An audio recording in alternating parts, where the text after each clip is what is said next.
names all over the place. And so does the god that she married.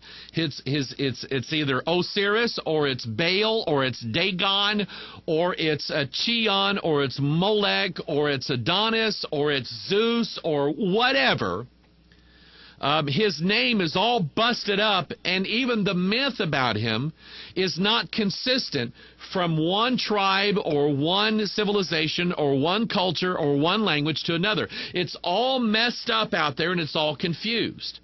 So here is Rick Warren and Billy Graham and Frankie Graham and George W. Bush and Barack Obama, and now a growing number of religious leaders in the world who are saying, after all, we actually worship the same God. They're not lying. They're not lying. They are worshiping all the same God. They said, we just call him by different names. They're telling you the truth. The problem is, it's not the same God that is the God of Abraham, Isaac, and Jacob, the God of the Bible. It's not the same God. But they are, in fact, worshiping the same God. Here's how it works. As these people scattered by tongue, they scattered by family, they scattered by tribe, they scattered by race, they scattered by geographical position, so does the mystery doctrine. It's scattered and confused all over the world. Manly Hall writes about this in The Secret Teachings of All Ages. I have a copy of that, and I've read a lot of what he said. Interesting thoughts that he had in there, because he tells you that here's this story of Isis. And Isis is married to Osiris, but in another civilization, it's another goddess who is married to a god of a different name. But in the myth of Osiris, Osiris is the god, and he's murdered, he's slain, and his body is cut up in pieces and scattered all over the earth. And I'm going, I think I get this. And then Manly Hall goes on to explain that that's the nature of the mystery religions, is that they have been scattered. The dismembered mystery has been scattered and confused all over the earth. This is why they call him different names. Now, get this. Okay, here's where I'm going with it. Okay?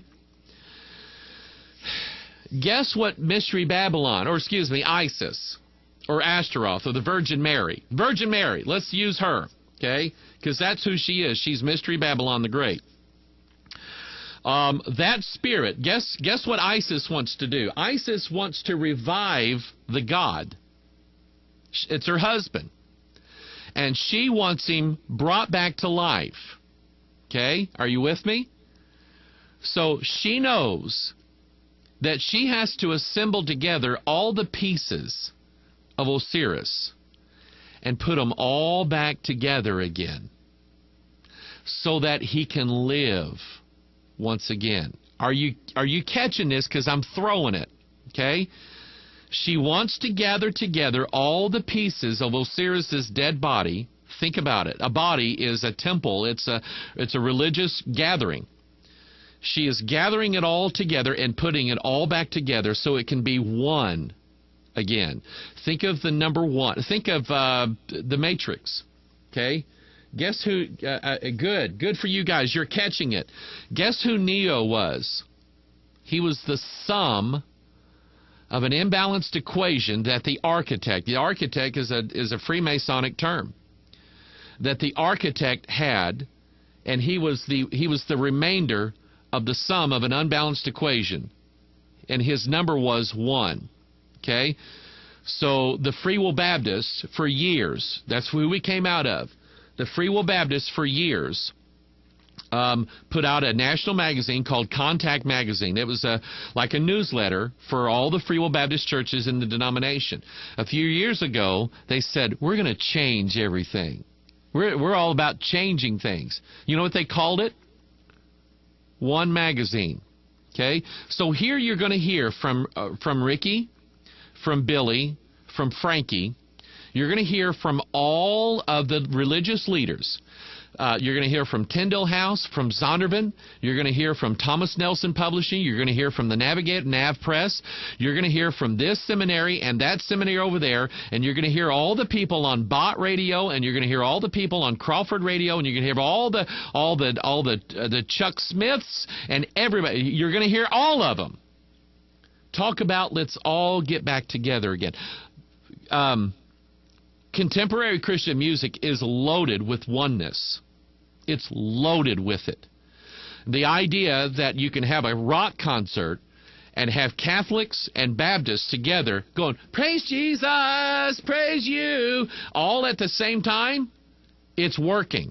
1963, the Vatican got together, Il Papa and all the Jesuits and all the monks and all their little girlfriend nuns got together because the spirit that's driving them is Mystery Babylon the Great, the mother of harlots.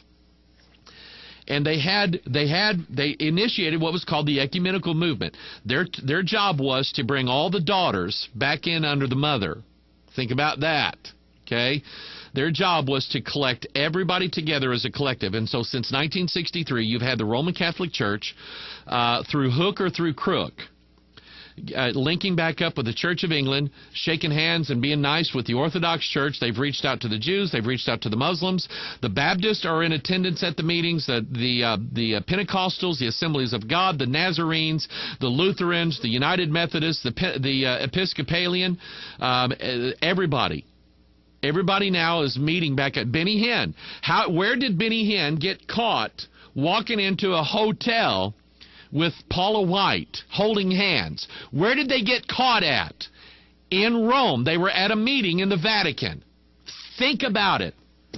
Catherine Kuhlman, who is one of the leaders of putting this charismatic word faith, everybody gets healed, I believe in miracles thing. Where does she show up? She shows up at the Vatican kissing the Pope's ring. That's what's going on. And here's Rick Warren now. He's got 200,000 pastors and church leaders, probably way more than that. That's just the number of church leaders that have showed up at his training conferences. Okay? I know countless pastors who've never gone to a Rick Warren seminar, but they're reading this, and they're doing this in their church, and they're doing everything that Rick says you're going to have to have a mega church, and they're all following the same thing, and it's working. It's working. They're going to bring together the entire body so that the one could be born. That took a lot longer than what I thought it was going to. But it's the truth. People need to be warned what's going on. The Watchman video broadcast this week. God laid it on my heart. I was sitting at home the other night, just studying. I used to have a job where I worked 40 hours in a week, and I don't have that job anymore. I have a job where I work all the time, and I'm not. That's not a complaint. Jesus said, "My yoke is easy, my burden's light." And I'll tell you, when I just worked 40 hours a week, I was young then, but man, I'll tell you what, I'd come home tired. Man, I was tired. And taking on the yoke of Jesus Christ, I can do this for hours and hours and hours and hours. And finally, about 11 o'clock, I go, I think I need to go to sleep now. But anyway, I was just studying this idea of the name Lucifer. Let me pull this website up here. Somebody sent it to me today, and let me see how many emails is up here. It's not too bad. I'm going to try to get to them today. Bear with me. And I've actually seen this before. The Vatican, okay, our buddies at the Vatican, they have their own observatory, the Vatican Observatory. And I think it's down in Arizona. I'm not sure. But they built this really nice new telescope called The Large Binocular Telescope Near Infrared Utility with Camera and Integral Field Unit for Extragalactic Research. They had to leave some of the words out to get the acronym out of it. It's Lucifer. So they named their telescope Lucifer. Okay? That's the Vatican. And then on this website somebody sent me at redicecreations.com, there was an article down at the bottom of their article saying, Lucifer, where did the word come from and what is the true meaning? And you click on that and it takes you all to this dribble about how the King James Bible, and oh, by the way, there is an article here somebody sent me at CatholicNewsAgency.com called Vatican Exhibition Highlights Catholic Roots of the King James Bible. They're taking credit. The Vatican is taking credit for the King James. Can you believe that? And I'm reading the article and I'm going, there's no way. The Vatican had nothing to do with the King James Bible. And then I'm going, wait a minute. They actually did. The Vatican. They're the ones that spurned the King James and those translators to come out with a Bible that wasn't owned by the Vatican. Okay? So they did have something to do with it. They chased God's people into bringing about this true translation here.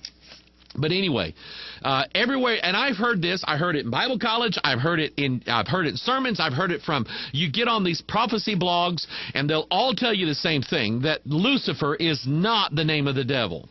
The scholars now are saying, this is a poor translation of the King James Bible. And they say, see, it only appears this one time, and it came from the Latin, and blah, blah, blah, blah, blah. Let me tell you the truth, and this is in the video that Lindsay had better be working on when I get down there. So you can have it next week. And this will be on a DVD of its own. It'll come out, this is actually March now, so it'll come out in April. Let me read the verse here, Isaiah 14:12. How art thou fallen from heaven, O Lucifer, son of the morning. Now let me give you just this little bit of Hebrew that I know. I know that much. Okay? And I don't particularly have a problem with someone studying Hebrew and Greek if you use it the way it's intended to be used. If you use it to correct the Bible or to say, I think the Bible has mistakes in it, I would say be careful. Here's what you're doing. You're using a concordance with a Hebrew and Greek dictionary, and you're saying that whoever wrote this dictionary is not lying to you. Be careful. The Hebrew word in Isaiah 14:12, where it says Lucifer, is Halel. Halel. It's one word. The word morning is not in that word at all. The word morning, there's actually another Hebrew word for morning. The word morning is not in that word. It's not in that verse. It's not there. And yet, every other translation of the Bible, instead of putting Lucifer there, they'll put morning star. Or as, who is it here? I did my homework. The NIV says morning star. NASB, which is the most literal to the Hebrew and Greek, not. The New American Standard says, oh, star of the morning. And the Revised Standard Version, listen to this one. The Revised Standard Version calls him day star. Are you kidding me? The word day and the word morning, that's not in the text. It's not there. The word Halel means bright one. Okay? Now, where did the name Lucifer come from? Because, listen to this now, you believe God or you believe the websites. The websites will tell you Lucifer actually came from the Latin, and it was the Latins, it was the this and that and the other that invented this word. Let me tell you where it really came from. Okay? In fact, I'll show it to you. 2 Corinthians chapter 11. 2 Corinthians chapter 11. Open up your can. Okay? 2 Corinthians chapter 11. I'll tell you where it came from. There's actually a New Testament witness to the name Lucifer. It's right here in the Bible. Okay? If you break it down, Lucifer means lucis is light. In fact, the word light, any word in English that has a GH in it